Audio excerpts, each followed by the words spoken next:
All right. Good morning, everyone. My name is Scott Redler. I am the Chief Strategic Officer of T3Live.com. Welcome to today's 6:30 Club, where I try and go over what we're looking at for the week, whether or not we need to be too actively bullish, bearish, where are the opportunities, where are the potential pitfalls, and at this point, definitely interesting times. China continued to have its huge move. They brought out the bazooka last week, and wow, what a move in the Shanghai! What a move in the FXI. Just goes to show you, though.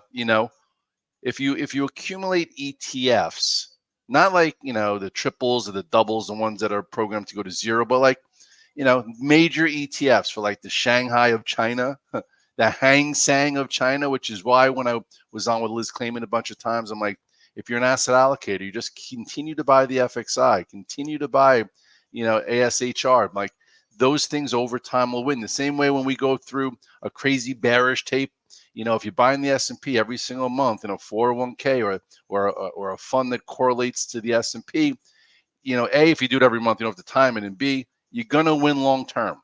Yes, some stocks will never come back, and if you get involved too early and you trade for a living, that's a different story. But over time, even in Europe, we saw it, or even in the Nikkei, 20 years of nothing, and then all of a sudden became the best, stock exchange. But anyway, it's a little interesting to see that there is like this bifurcation happening right now in Asia, where the Shanghai was up huge, the Hang Seng up a bit.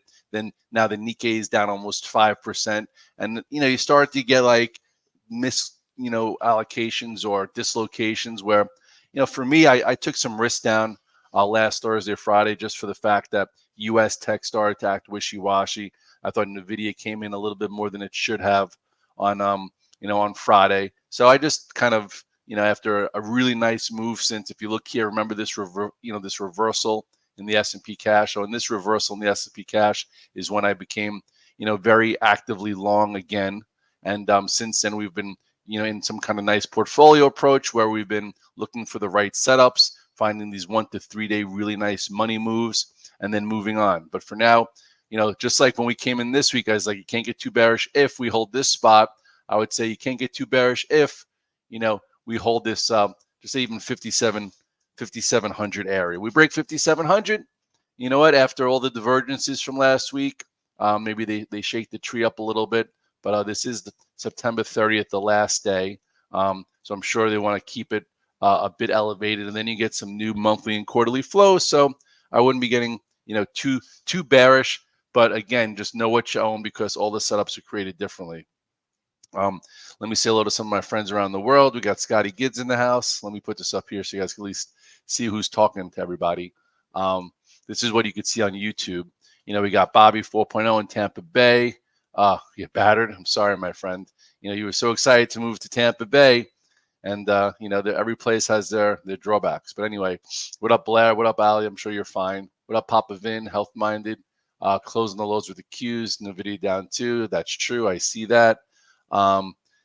Everything kind of China related is still acting well. Everything else is, a little bit wishy-washy. But I'm glad the sun is out for you today there, Bobby. So bottom line is, you hold 5,700. The S&P cash is still, digesting and continuing in the SPYs. That area in the SPYs, you could say, is like, just say, 55, 69, 90. Remember when we came in this time, like as long as we hold the prior break out of 565, you could stay with some active longs. Just be careful. Well, here's your 8-day moving average. If they want to shake the tree, they can. But ultimately, the trend has been strong, and just try and stay with it until it changes.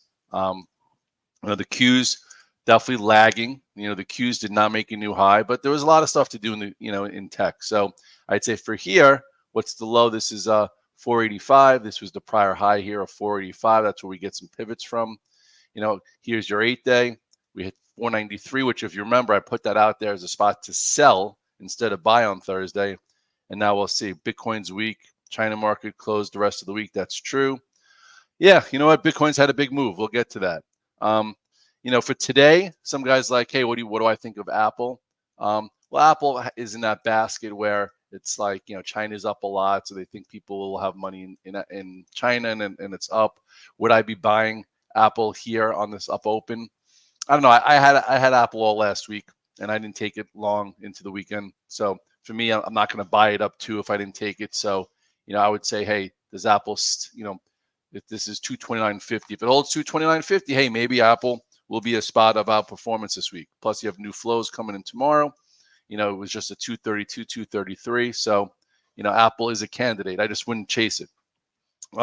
I'm still in a lot of Tesla. Tesla's been working really well. Okay, this has been something that hasn't given you any really pain to hold. We like not having pain as traders. That means they're acting special.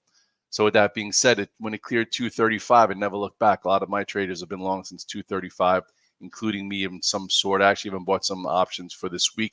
You have deliveries tomorrow. That's a binary event. And then you have the robotaxi event. I've been kind of saying I think that we see 265 to 271 prior to the robotaxi event, and we're on our way there. So that's been a great trade. Sometimes, there's a good sequence, and sometimes there's not. We've been in a good rhythm here. Even some of these wide range candles like this one, we were a seller at 261, so I was happy for a pullback. Anyway, you go to the bigger chart of Tesla or the weekly chart. This is how we came up with 271. It's right here. So we'll see if we work towards that. I'm not going to get aggressive up here, but that's something that I didn't get stopped out of. So we've been staying with it. You got to stay with the trade. You look at Amazon. Amazon was a pain in the ass, excuse my French. Kind of broke this upper area, so got me out of my stock. It's in no man's land. I think people are a little worried about the port strike, so I'll wait and revisit. I did buy some options into this pullback, very cheap, just to have something on, but it's probably not gonna work. Netflix, we had a trade on, and I kind of got out of it just because, again, I only like to be in names that make it easy to hold. And if Netflix was going to be any good, it shouldn't have opened up and then broken below a prior low and come right back into the base. So with that being said, I'm not in Netflix for now. I'd like to reapproach Meta.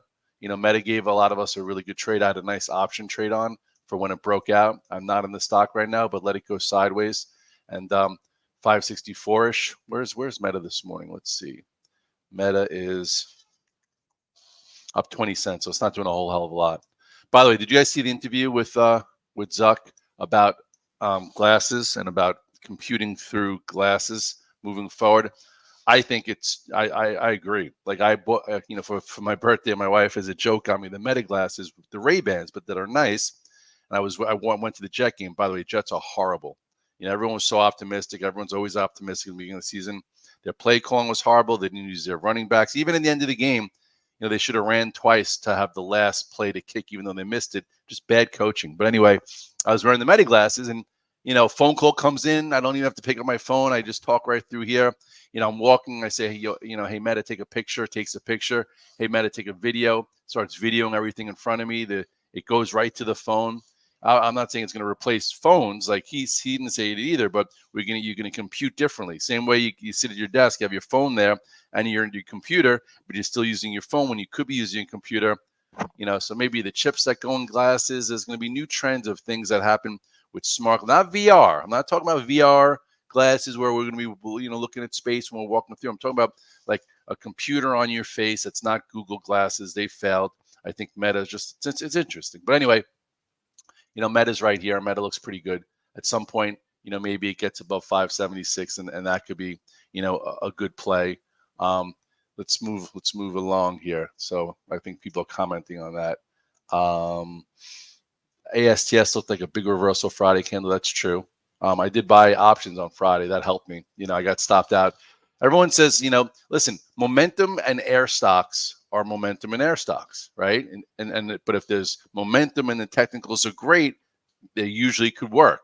So good case in point, I have big institutional friends that like this ASTS, and while it's above the 8-day and the shorts are trapped, it's been great. But right here, when it broke all the moving averages on this candle, then technically it's hard to sit in it because it's an air story stock. So anyway, it did go from, I got stopped out of my shares at 27 change. Then on this reversal, now this kind of cleaned everyone out, did a red dog reversal, went through 23.82 and came back above it. From what I heard, there was a big cleanup order, this whole thing with the warrants. So that's why we bought the options. When the stock was down $1, it had a nice move. And now, where could it get to?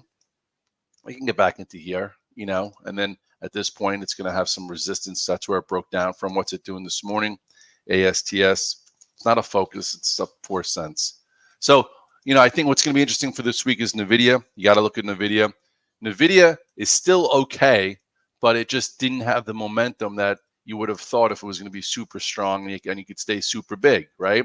This is when we got super big. 118.62. I was like, boom. I was in the stock. I was in the options. And what a trade. And even into the scalp open, I said, I'm reducing a lot. And I reduced a lot. Everyone in my community reduced a lot. But it was still easy to lose because on Friday, you're like, it's going to go right to green. And I think I bought it down $1, made some on that, and then it just kind of got a little weaker and relentless, and it broke this. If it was going to stay awesome, it should have held 121.80, never broke that spot. Instead, it got a little weaker. It went as low as what?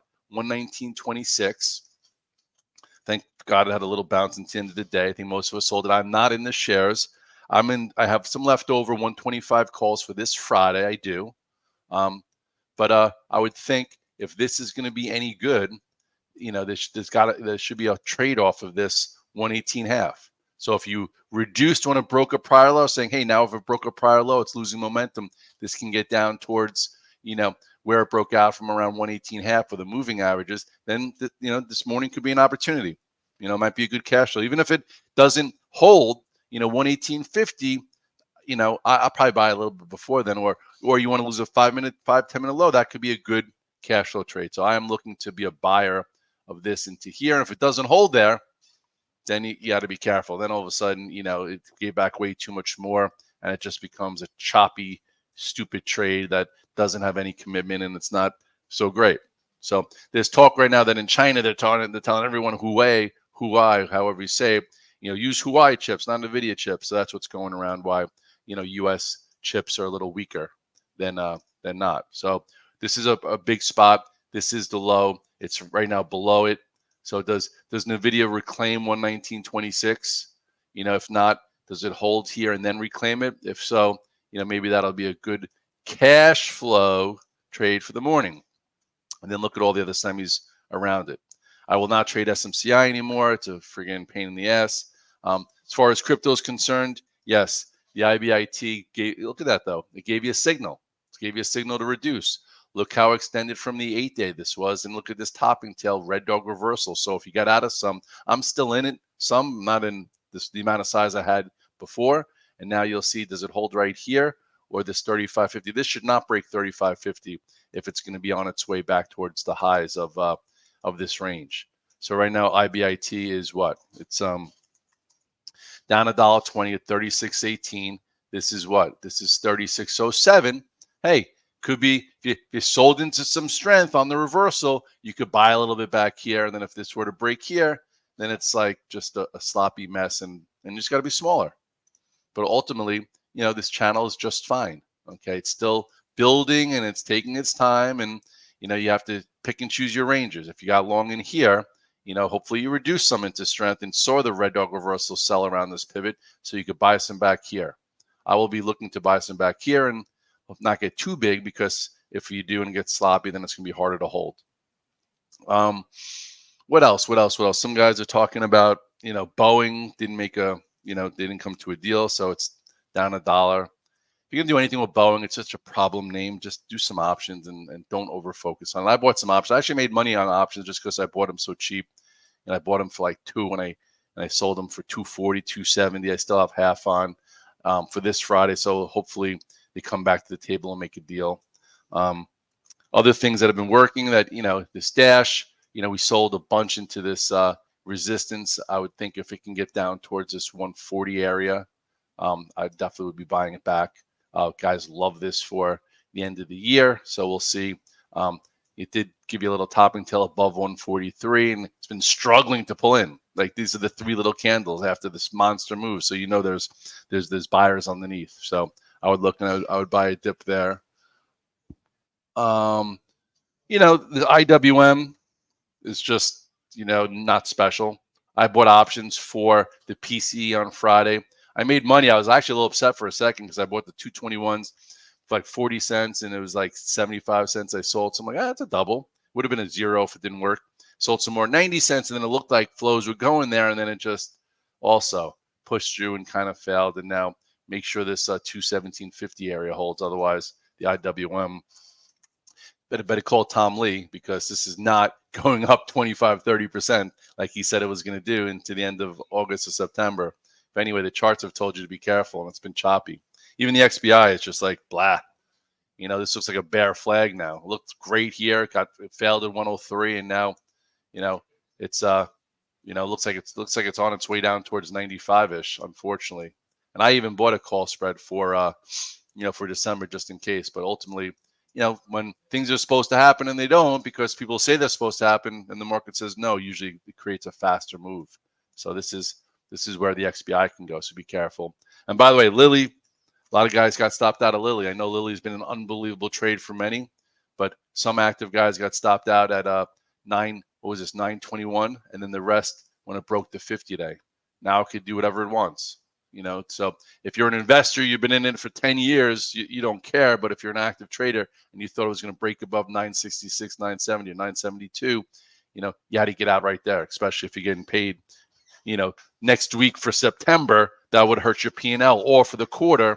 Anyway, and now I think there's some talk that it's down 5, some Chinese company, cured diabetes, which, Chinese companies say whatever they want. I'm just saying that's out there, so you might hear about that. So anyway, everything that I trade, I use the same set of rules. If it's above the 8 and 21 day, you could be long it. You look for a breakout, use a tier system. And if it breaks the 8 and 21 day and you're active and you trade for a living, chances are it needs time. So you'd rather have less on or none on and just approach it when it gets better, because you don't want to take up your brain capital either. So with that being said, Micron, let's see. Micron's into that gap. Micron was one of the reasons last week why the semis had their move. So I would watch Micron. If you want looking for some direction, you have Micron. It's into the gap already, right? So it's already below 106. It's low here is what, 107.03. So that's showing you that that momentum there, that pro earnings gap or peg play, whatever you want to call it, isn't so strong. So I'd watch that and NVIDIA. Maybe there's a good chance that, hey, maybe there's a nice tradable buy into a 5, 15, 30-minute area for a cash flow if you got out of the way when they became a little less special, which they did last week when that broke. I already showed you that. So 649, we'll see what today brings. Spies are down 70 cents. Again, Asia was all over the place. Most of it's closed now for this week. So maybe, they'll be bored and they'll be so excited because their long-term accounts are up so much money that our play tech will get better here or not. So I do have a little less risk on. I'm going to figure it out. I will definitely be looking to see if there's some kind of viable bounce in here. And then, again, don't have a false sense of security with Tesla because of deliveries on Tuesday. I'm going to have some options on to be involved, but not in the stock just in case. By the way, yeah, Neo's been absolutely fantastic. I bought options right in here. It's been one of my better plays. I have very small left, and Neo, because of the whole China thing, is up another 90 cents. What do I have on? I have the $6 calls. I bought those $6 calls for 11 cents. They're like probably going to be almost $1.50. But again, not a huge amount. It wasn't like one of those get rich, plays. It was like, hey, the China EV market, China stimulus, acting well, and boom. That's how you put 1 plus together, 1 plus 1, and sometimes it equals 20, which is what this did. But it's not got a huge exposure. I'm to the FX side, but you didn't have to be in everything to make some money with that narrative, which at this point, if you look at the FX side to leave you with, it's had a huge move, ever since this gap, just like a pro earnings play, and they have a bunch of gaps. Everyone's like, well, all these gaps are going to get filled. Not every gap gets filled. It just doesn't. And if it doesn't get filled, it shows you how powerful things are. And on the weekly chart, again, I said this year, you could end up here. Do not just short Chinese names because you're not long them. I've learned that a long time ago. Just because I sold something early doesn't mean it's a short. It means you sold it early, you booked some money, feel good, and move on. And then figure out the next right thing to do at the right place, not just because you did something. All right, guys, good luck this week.